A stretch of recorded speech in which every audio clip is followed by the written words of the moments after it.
Hello, everyone. How are you doing? It's a pleasure being with you here today. Let me share my screen.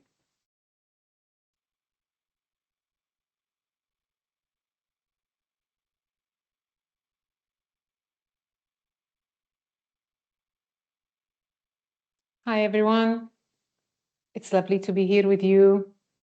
Um, this is Dr. Yara Azoka, and I'm representing the College of Arts, Education, and Social Sciences, welcoming you to a webinar about technology-enhanced inclusive learning environments. Enhancing face-to-face teaching with technology is our topic today. We will be talking about other things as well, things that have to do with your positioning as a teacher, as an educator, some tips and practical strategies for you to use inside the classroom. Welcome to today's webinar. I know people are still joining as we start, but so as not to delay you, I will go ahead and start and welcome everyone to continue joining us. What are our objectives for today? We're looking at strengthening inclusive and equitable teaching practices. That means you need to pause and reflect as an educator, reflect on your context, reflect on the context of your students, reflect on the technology that you use, the tools available to you. Perhaps also we give you new ideas about technologies out there. Most of them are free, and hopefully we encourage you to experiment with them and utilize them in your teaching and learning environments. To do that, it's really essential, in addition to your reflection on yourself as an educator, is to actually revisit your TPACK and your SAMR frameworks. And these are very important frameworks when we are talking about the strategic and intentional use of technology in a classroom. And also, I'm a big advocate of flipped learning. And today I will talk about flipped learning in terms of what it offers for an inclusive learning environment. Due to the time limitations of this session, we will not be able to go into the intricate details of planning a flipped class, but it is essential to look at flipped learning as one of the options in terms of a pedagogy to enable an inclusive learning environment. Also, something to keep in mind is reminding everyone of the real importance of engaging in an SRS system or in a student response system.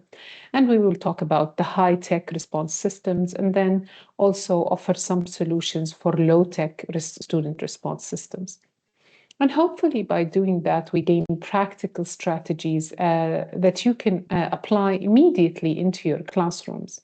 We cannot finish talking about inclusive learning environments if I do not talk about the different modalities that Notebook LM can afford you and your students, especially when we are looking at universal design for learning. So with this overview in mind, let us start with the webinar. So we ask ourselves why inclusive and inclusion still matters in face-to-face classrooms. It still matters because diversity exists within the same room. And diversity refers to differences in abilities, in backgrounds, in preferences, and also there are the diversity that is very clear and very obvious to you. Some documented within your student files, some explicitly told to you by your head of department, and then there are those hidden barriers and hidden diversities that you are not aware of, and sometimes you come to find out and discover as you proceed with your teaching. For example, the hearing, processing, language, and attention. So technology can play an essential role in extending access within and beyond the classroom. The classroom itself, and then the time and resources outside the class. Let us move on. What do we mean exactly by the classroom? We mean the classroom ecosystem. But what we mean by the classroom ecosystem is positioning the student at the very center of your classroom and then looking at all the other variables as potential resources. So you are the instructor, obviously, and the peers, they are the human element here, and they are resources. And then we have the AV system, we have the LMS, which is the learning management system, and we have AI tools that are, increasing. As we present today, we have new AI tools coming up. So it's very important to be able to focus on the classroom ecosystem and remind ourselves that the students are the center of this ecosystem, and then how can the technology, improve their access to have better inclusion and also improve their overall learning experience.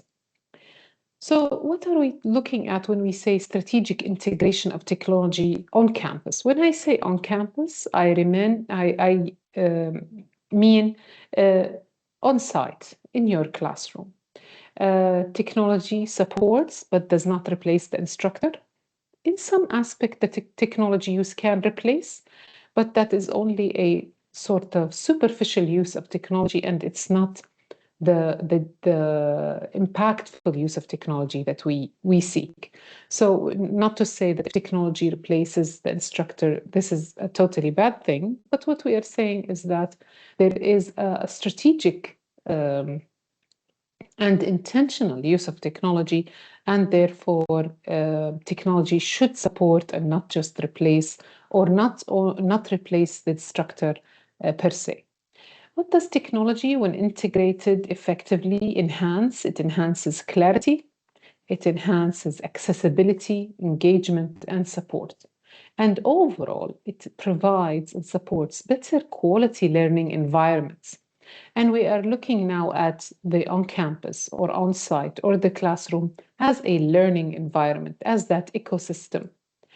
The reality of the face-to-face settings in school and on campus means that you have targets to reach. You might teach too quickly. Your students might have some hearing impairment. Your students might have some challenges. The participation from your learners is to some degree sometimes limited. And overall, what our students are facing is a cognitive overload. So what do we do about it? How do we strategically utilize technology? These are questions that every educator should think about. Every educator should contemplate and reflect. Am I using technology for the sake of technology, or am I using technology to enhance the learning that is taking place in the classroom and outside the classroom? First, let us look into what we mean by an AV system. In case you are not familiar with this term, an AV system is the audio-video system, and it refers, generally speaking, to all the equipment in the classroom that helps you deliver your content in clear visuals, clear sound, and plus other, affordances that we will see now as we proceed.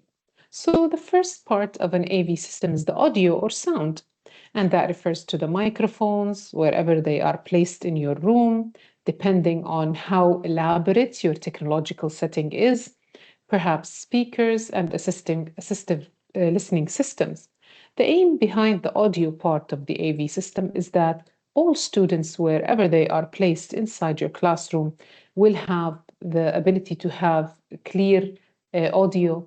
And also you have others who might have hearing difficulties, or others, non-native speakers, they need more clarity in the audio system. The second part of an AV system is the visual part, the display part, and most probably talking about the projectors or the large screens, and with very basic overhead projectors as well. And on another level, the interactive smart boards, document cameras. And these improve visibility, they support visual learners, and they make content more accessible. A third, feature of an AV system is the capture and recording. There are lecture capture systems, cameras, recording software, and students can have access to that content, review it at a later time, which is also really useful and crucial for inclusion. Other features of an AV system is the control systems, such as touch panels or control tablets, or systems that manage lighting and audio, and they manage the whole setting. Of course, these are of less interest to you as a teacher and more to your department, the people who are supporting you, the logistics of technology. For the fifth, aspect is connectivity. HDMI, wireless screen sharing, integration with LMS or classroom platforms that allow shifting between two or more. For example, in Abu Dhabi University, our learning management system is Blackboard, and we have seamless integration with Teams. So I could easily shift between these two platforms because this is provided to me by the university.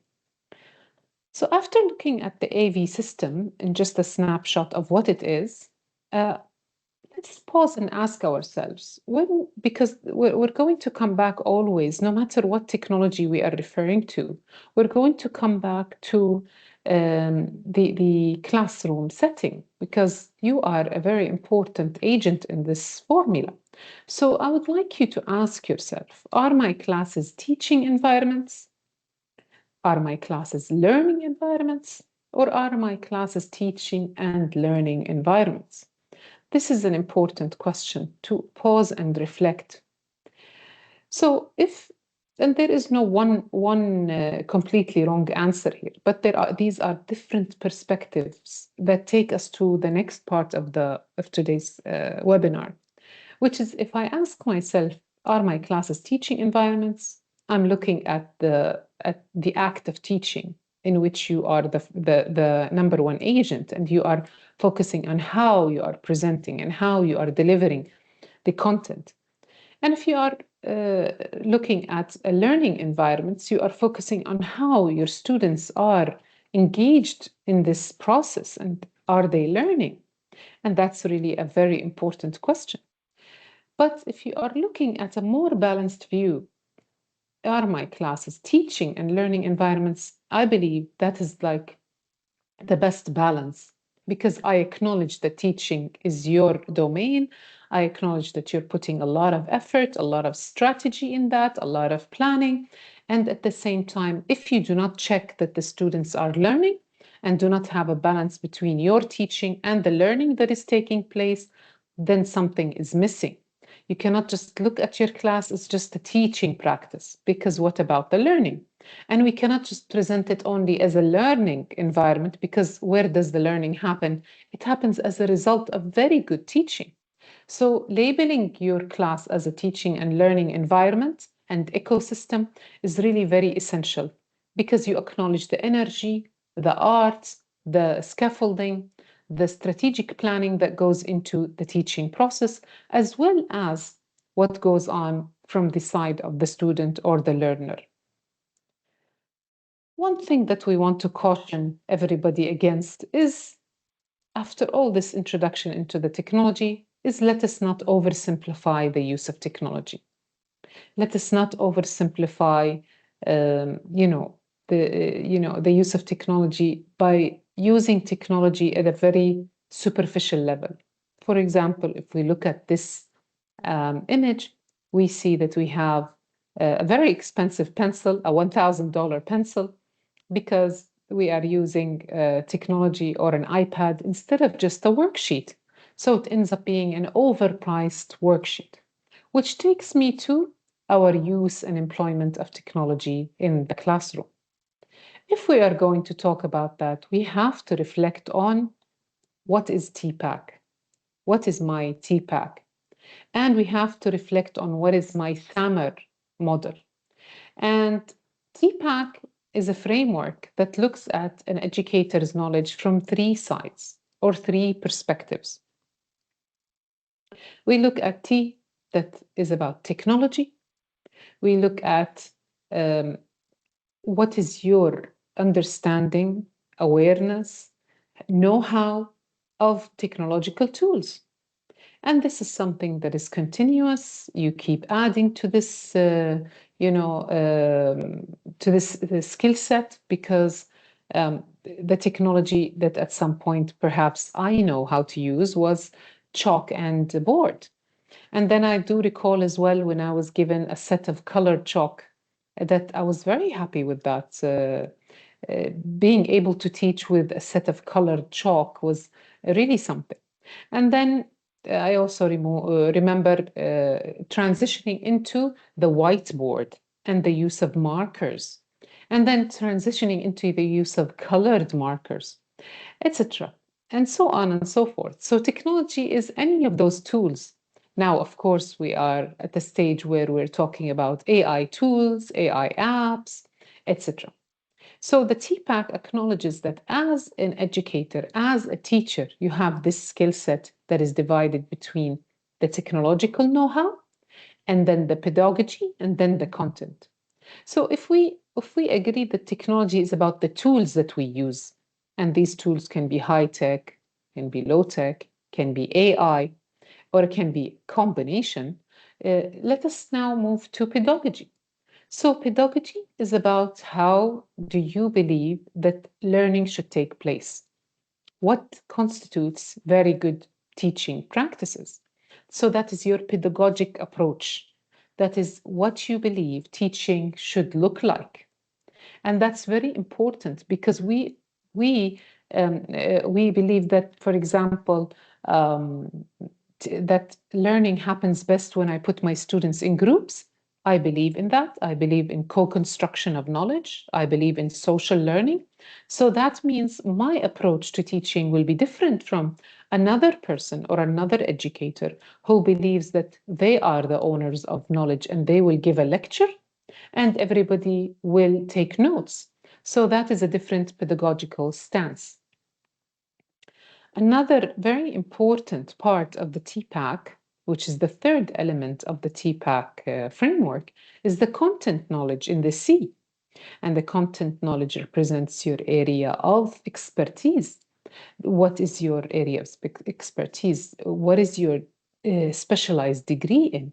Is it English language? Is it mathematics? Is it chemistry? Is it biology? So you already have a degree that says that you are an expert in knowledge and in content knowledge in a certain area. And these could vary in levels. For example, I could look at a TPAC for someone who just finished a BA, or I could look at TPAC for someone who finished a master's, or even I could look at somebody's TPAC for somebody who finished a terminal degree, such as a PhD. So your area of content specialization is your content knowledge. That means that if I'm going to have to look at the TPAC of a chemistry teacher, that chemistry teacher's content knowledge is chemistry, then I do not know what their pedagogic knowledge is. And that's why we say we need to train teachers. For example, our diploma here in Abu Dhabi University is about training the teachers and empowering them with an advanced set of skills so they can have a very functional TPAC where they have their technological know-how, their pedagogic understanding of best practices in teaching and how to know their students and their needs and contexts and reach them. And the content knowledge is what they bring in terms of degree of specialization in their topic.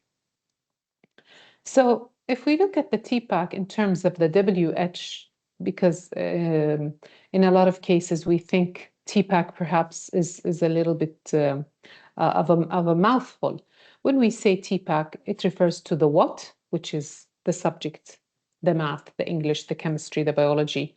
That's what I want to teach, the material there, the facts, the concepts, the theories. And then the how is how will I reach my students? How do I intend to engage them?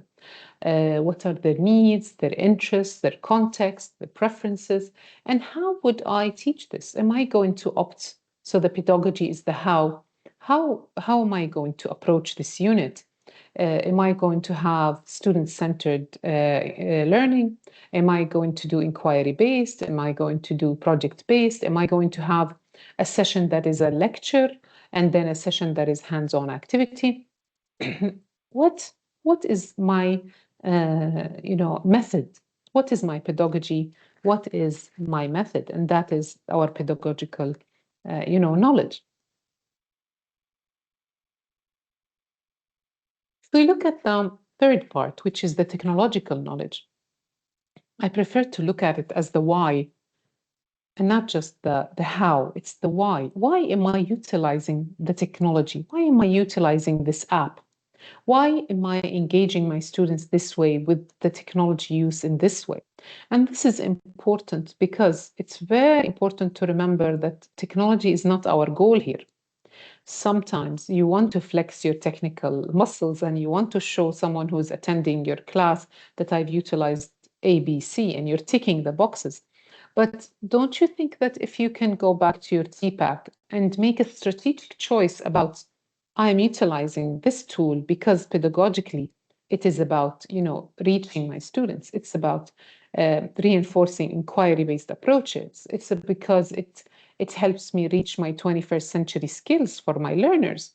So when I'm able to connect the technology with the pedagogy, it makes much better sense for you as an educator and for those who are involved in your teaching and learning environment, whether someone is just attending your class as your student, or whether someone is coming to look at your class as a peer review, or even if you are advancing and you are giving a sample of your work to others so they can share best practices and learn from each other. And that is something that is very useful to embrace.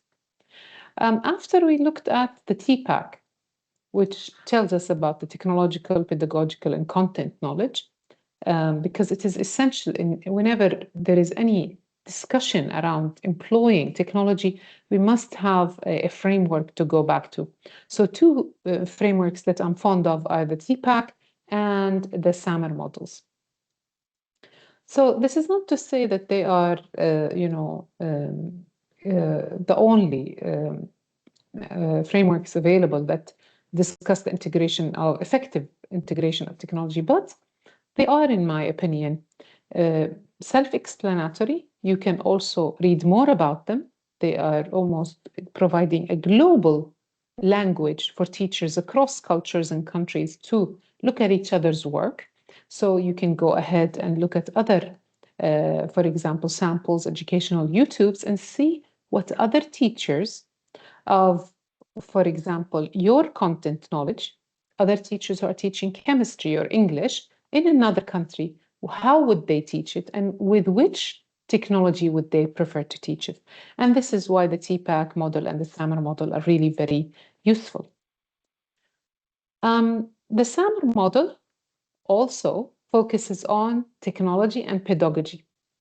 So perhaps here we're talking about focusing on the actual application and use and how does it play a part in being a catalyst for learning and better learning experiences for our students. So what we see here is the content knowledge is not as much of an explicit focus, yet it is a focus still within.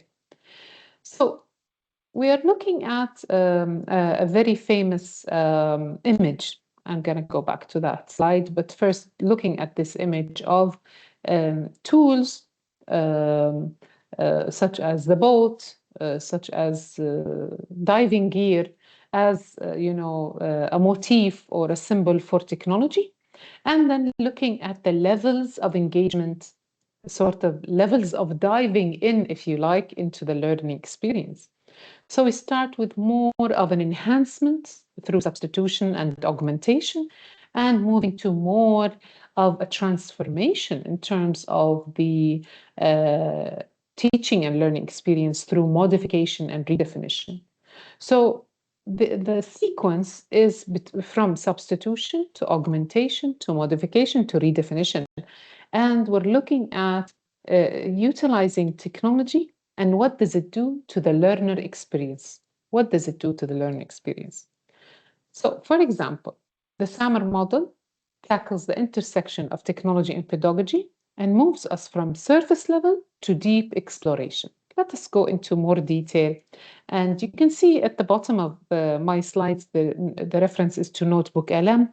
And that's why we cannot also talk about inclusive use of technology without looking at the different modalities that Notebook LM can offer to both teacher and student.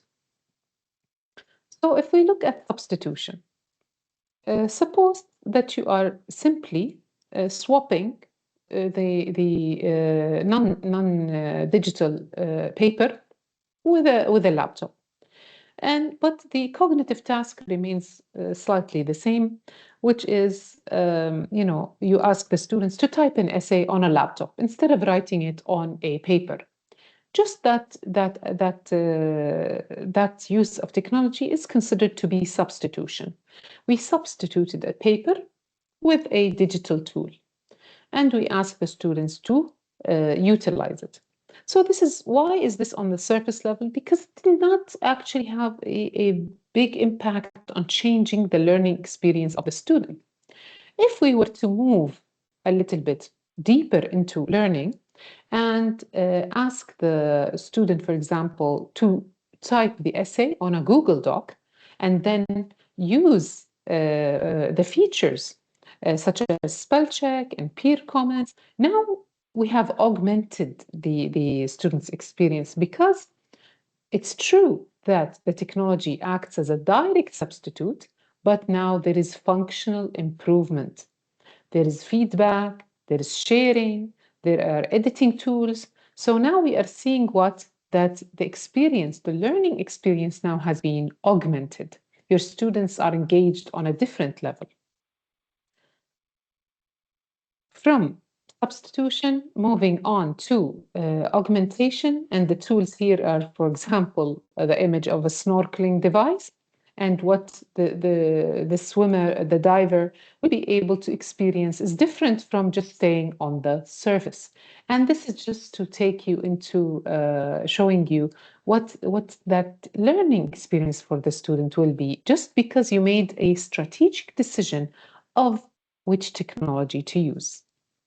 Now, if we move on and we want to cross the threshold from enhancement to transformation, you are making a strategic decision as an educator that you want to leave the zone of doing all things better into the zone of designing new tasks, or perhaps the zone of doing totally new things that you haven't experimented with before. And that is what technology will enable you to do. And also, that is perhaps how you will reach your students, perhaps how you will have better inclusive teaching and learning environments. So suppose that you gave your students different gear, which I mean different technology, in which they are able to explore deeper knowledge and be more critical. So now, so you're asking them to create a blog post, to talk to authentic audiences, to share, to have shared editing, to have online research, and the ability to publish. So now the learning experience is very different.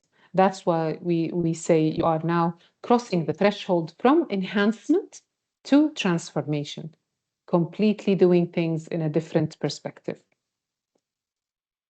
So now reaching the last part of the SAMR model, the redefinition, is when you are opening the doors to your students to do something even bigger. They are redefining the experience. For example, now they are offered a multimedia package. They can have video conferencing with an expert on the matter. They can co-write with special interest groups, with other sister campuses, with other branches, almost into a global cohort. They could produce a podcast or a digital content original, and so on and so forth. So they are engaging with their learning experience in ways that they couldn't have done so before without that introduction of that technology. And this is something really important and interesting. Of course, if we look at that, it has different ways of being applied depending on which subject you are a content expert in, etc., etc. And also, if we look at these, I will take you back to the slide because it's very important. Sometimes you feel like, how can I do all of this? So having a discussion with your colleagues about shifting from one technology to the other is very, very important. Asking other colleagues within your department, what went well? What app do you advise me to use? So that's looking at your local contexts for inspiration instead of just relying on trial and error on your own.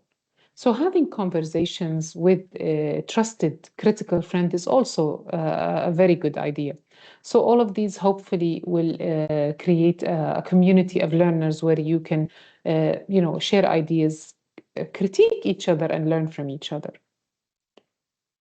Now, to take you to some also immediate strategies, high impact and low effort, some things that will be inclusive in your classrooms, a reminder of some basic things. And I know that some of you would say, we're not allowed to do this in our school. Our school does not encourage sharing material before class.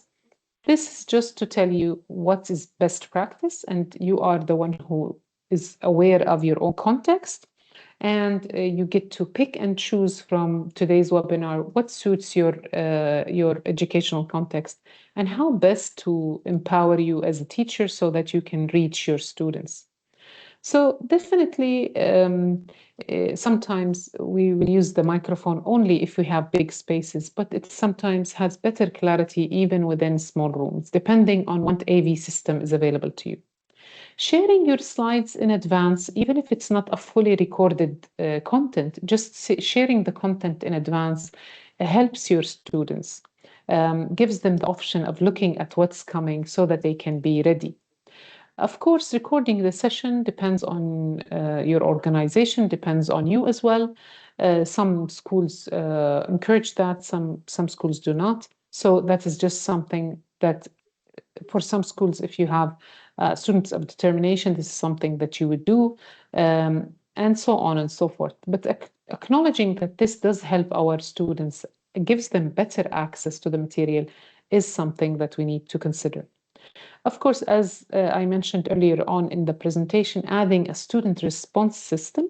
And when I get to that, we will talk about the high-tech student response system and the low-tech student response system. And then, of course, using summaries by Notebook LM, or actually giving full multimodality presentation of the content is something very important. And if you are attending this webinar and you still have not tried Notebook LM, by all means, give it a try. It's available, it's free of charge, and it does ask you to upload your material. So decide on a chapter, upload the chapter, and then it will engage with that chapter and offer you AI algorithms that address the chapter. Excuse me. Let's take a look at this idea for a minute.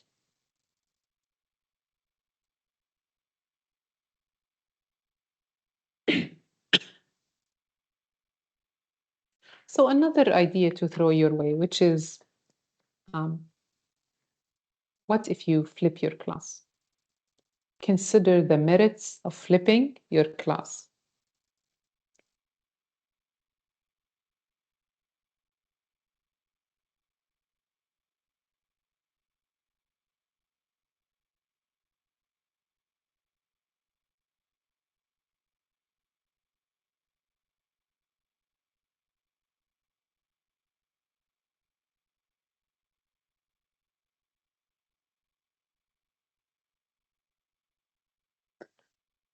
So what is the meaning of flipping your class? Apologies, I'm coughing. So flipping your class is an important pedagogy where you can present your content before class time and then offer a different space and a different dynamic of learning in the classroom.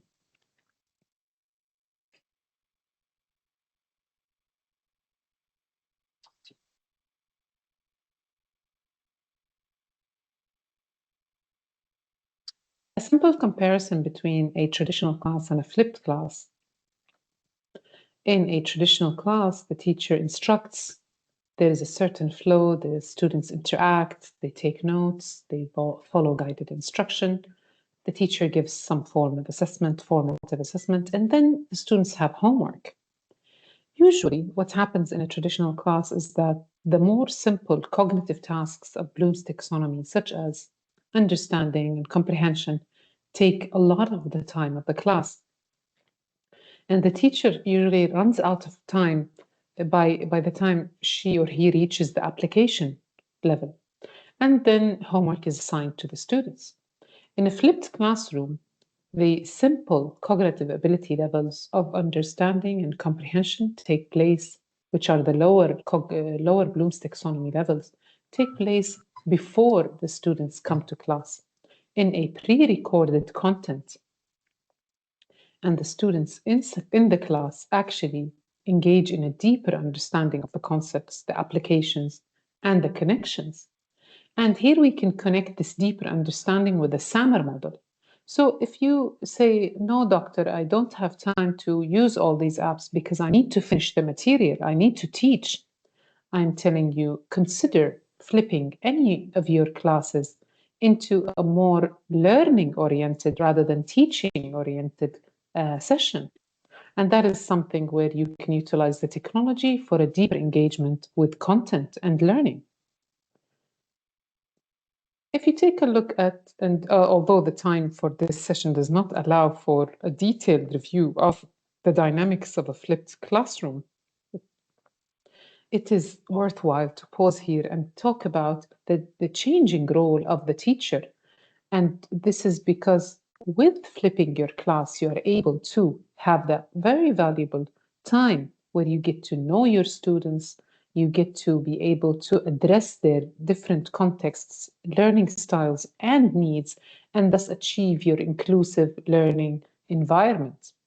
So in a typical classroom, as you can see in the slide, the teacher is more or less the sage on the stage, and the students are passive recipients of knowledge. And this space is the paradox or the irony is that this space now is shared between, as we remember earlier on when we said the student is the center, this is a shared space, but the teacher is the center. At home, the student is isolated and doing the work on their own.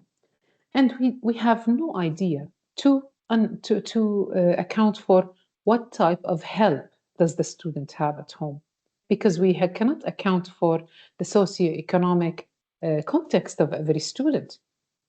So you do not know if they have a tutor or a nanny or an older sibling or their parents. You do not know what type of support do your students have at home. What you do know is that you have utilized valuable class time and class geography for you to just be the center of the class, and your students were passive listeners and recipients of knowledge.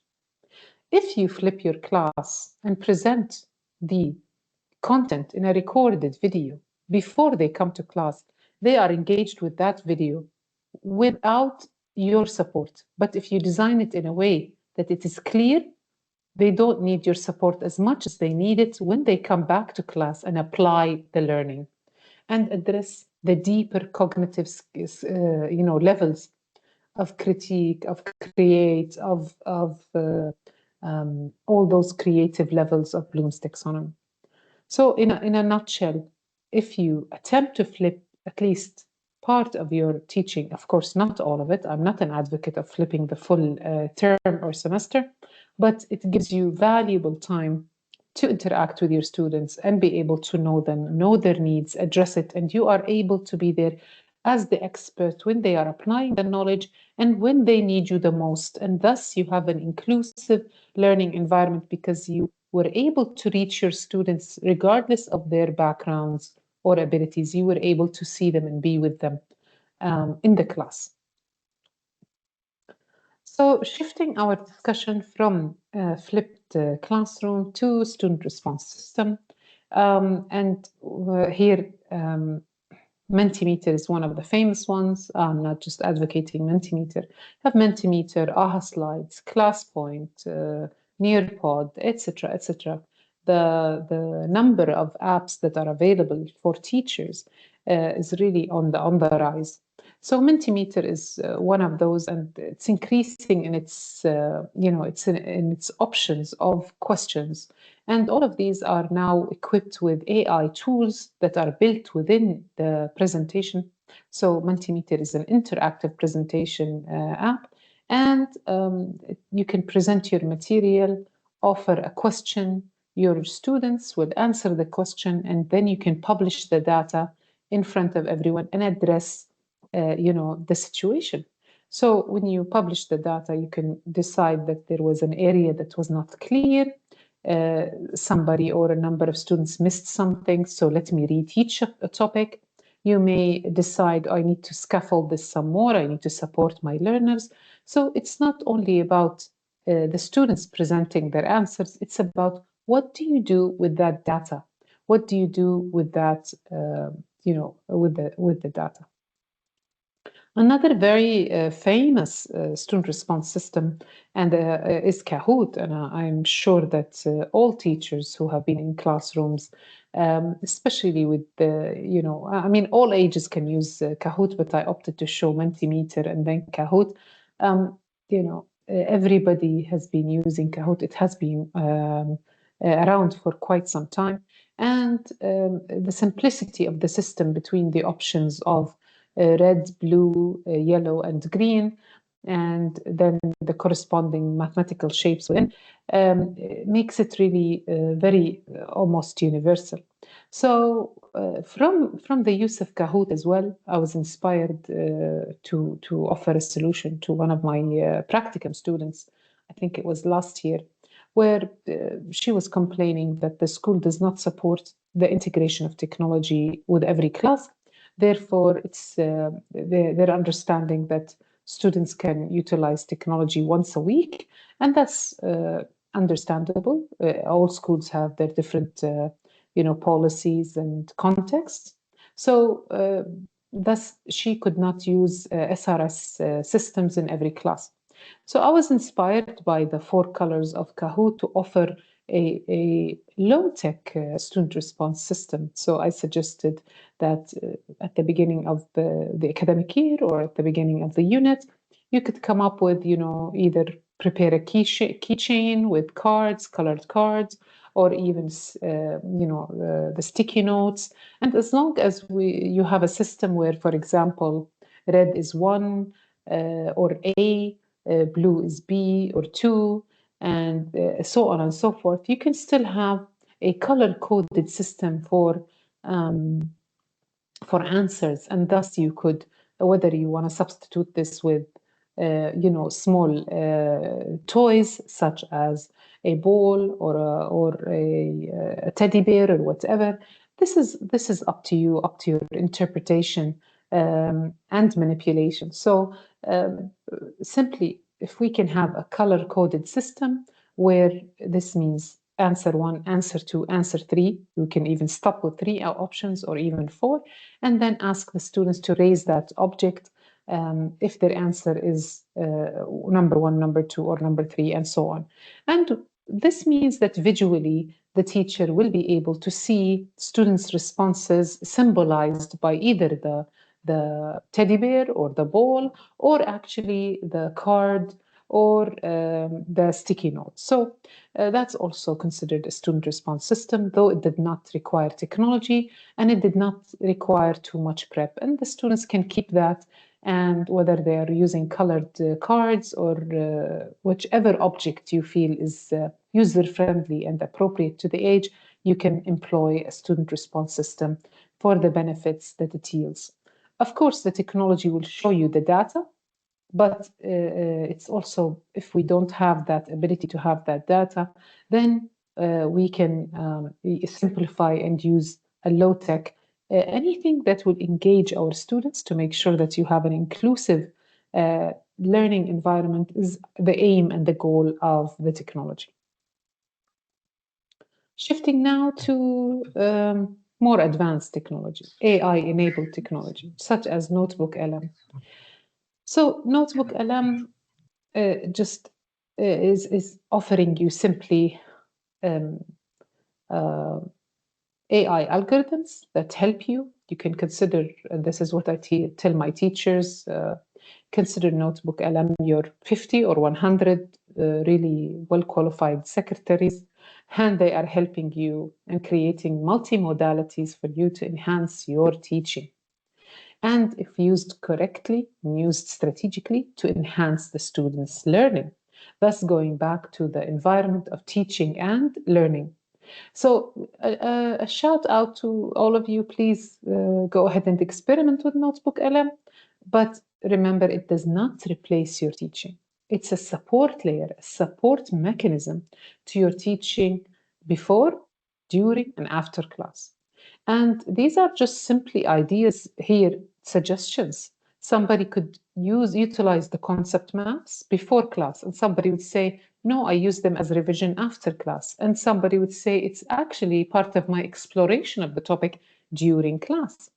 So the same is applicable to all the other options, whether they're quizzes, whether the summaries or the study guides, and so on and so forth. So it is a tool, and how do you intend to use it is up to you. You can, but once you click on Notebook LM, it will ask you to upload a source. My advice to you is that you start by using your chapter, your designated book chapter as a PDF, upload it, and then see what Notebook LM can offer you.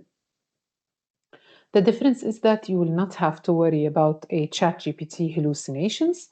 You do not have to worry about wrong information because you have uploaded the source, and then Notebook LM is actually using all the algorithms to deconstruct the parts of the source and create the content in different modalities. We start with an audio overview, and the audio overview is very interesting. Of course, this is all languages enabled. And yes, it does include Arabic. For those who are concerned with teachers of Arabic language, you can set up your setting of Notebook LM into Arabic, and you have classical Arabic or Egyptian Arabic. So you have also many languages. So please do take a look. And which means that it is inclusive on that level as well. If I am able to produce the same content in the mother tongue of some of my learners, that will be something really impressive. So you have audio overview, you have video overview, you have reports, you have quiz, data table, slide deck, mind map, flashcards, and infographic. So all of them, of course, are useful and useful in different ways depending on your TPAC. What is your strategy? How do you want to utilize it? And sometimes you will find that you've used, for example, the video overview in a certain style, whereas others in your department have utilized it in a different way. So that is why a conversation and the reflection on how we utilize the technology is really essential. It's not only about us and just, how we work with it. Let's listen to others and share ideas. And this is global. You can go online and look at many endless YouTubes about how people are utilizing Notebook LM. But don't be someone who does not know anything about Notebook LM. You're really missing out, and your students are missing out. So if you're going to opt for an audio overview or a video overview or a slide deck, it will require time and patience. Like you will, depending on the size of your content, on the complexity of the topic, the production of the audio overview or video or slide deck will actually take time. It could be 20 to 40 minutes.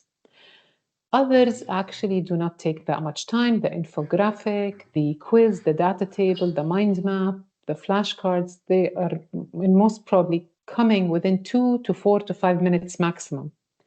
What we mean by the slide deck is actually the presentation And, parts of this presentation were also made by Slide Deck. So Slide Deck means they're preparing the presentation for you. So imagine a situation where the book chapter can be in half an hour prepared into an effective presentation.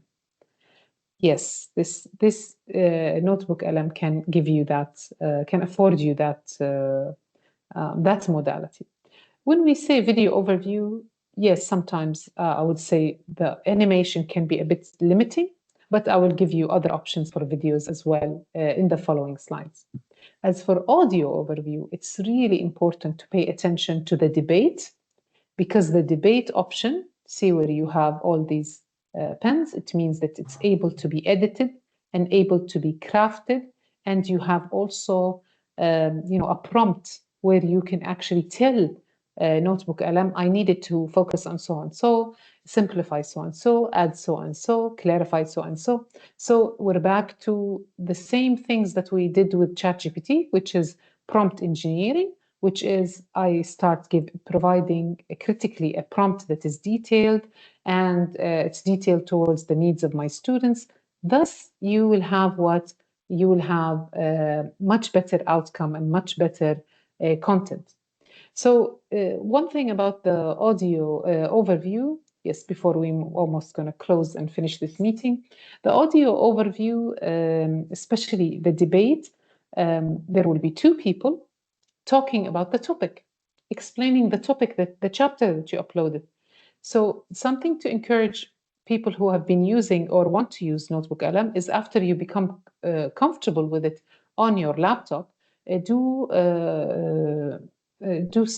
try the app on your mobile, and you can actually, as the audio is playing, the debate, which is a podcast between two people, you can actually intervene and ask a question, and it will stop and answer your question. So imagine that you provide a tutor for your students who can actually, through their mobile, stop that debate between two people, stop that podcast, and ask a question. So much to do and so much to learn from Notebook LM, and all the other features, they would require a session on its own. If you were opting, and I go back to the flipped learning component, and you were opting to utilize videos, I'm leaving you with a couple of important sources here. Hippocampus.org has a lot of videos. They're all free, thousands of free videos in 13 subject areas, and it has both the STEM and the humanities as well, in social sciences. Within Hippocampus, you already have Khan Academy, you already have PhET simulations. PhET simulation are interactive simulations of experiments, and they cover, chemistry, physics, etc., etc. Please do take a look at it. It's from Colorado University. And of course, the very famous Khan Academy, and we know about that. And of course, not to forget National Geographic videos. The reason I put it right after the studio from Notebook LM is that you can actually download a YouTube, or link a YouTube into your Notebook LM, and it can take that YouTube and create different modalities from it: reports, study guides, even a presentation, etc., etc. I know we are running out of time. It's been a pleasure being your presenter and speaker for today. Thank you very much. I leave you with some final thoughts, things to reflect on. Is, what changes can I make in the utilization of technology that will improve student access significantly? What is one thing that I can change in my next class? Inclusion happens in the room, and if you support it, you can support it as well outside the room. It's very important to remember the intentional use of technology makes all the difference. Avoid utilizing too many tools at the same time. It does confuse your students. Do not let the technology distract you from the teaching, and do not let the technology become your goal. Thank you very much, everyone.